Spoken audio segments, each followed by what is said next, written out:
میرا ایک شاگرد ہے کراچی میں، اس کے مسجد کے ساتھ ایک عورت تھی، وہ لڑکیاں سپلائی کرتی تھی، کس قدر بدترین کام۔ اس نے، میرے شاگرد نے اس عورت کے بیٹے سے دوستی لگائی اور اس کو میرے بیان کی کیسٹ دے دی۔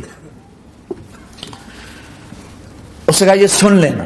اس نے گھر میں جا کے لگا لی، اس کی ماں کام کرتے ہوئے چلتے پھرتے سن رہی، کانوں میں آواز پڑ رہی۔ تھوڑی دیر کے بعد وہ آ گئی، کہنے لگی مجھے بھی سنا، تو اس نے سنی، پھر کہنے لگی دوبارہ سنا، پھر دوبارہ سنی، پھر کہنے لگی ایک دفعہ اور سنا، پھر ایک دفعہ اور سنی۔ کہنے لگے یہ کون ہے؟ کہ پتہ نہیں کون ہے۔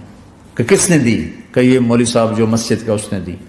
تو اس نے بیٹے کو لیا اور مسجد کے دروازے پر آ کے، لوگ تراویح پڑھ کے نکل رہے تھے، انہوں نے کہا میں یہاں کے امام سے ملنا چاہتی ہوں۔ تو آ گیا، امجد نام ہے اس کا۔ کہا مولوی صاحب یہ کیسٹ آپ نے دی ہے؟ کہا جی۔ یہ کون ہے؟ کہ میرا استاد ہے۔ کیا نام ہے؟ طارق جمیل۔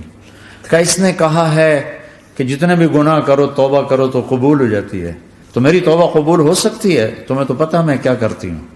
کہا ہاں بی بی، توبہ تو سب کی قبول ہے۔ کہ اچھا پھر میں تمہیں گواہ بناتی ہوں، میری توبہ، میری توبہ۔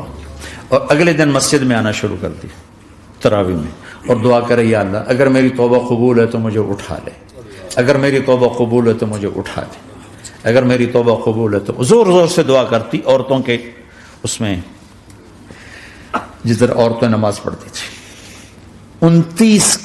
29 کی رات سجدے میں اللہ نے اس کو موت دی۔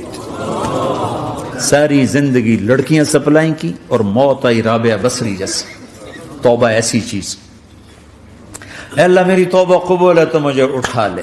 29 کی رات سجدے میں اللہ نے اس کی روح کو قبض کیا۔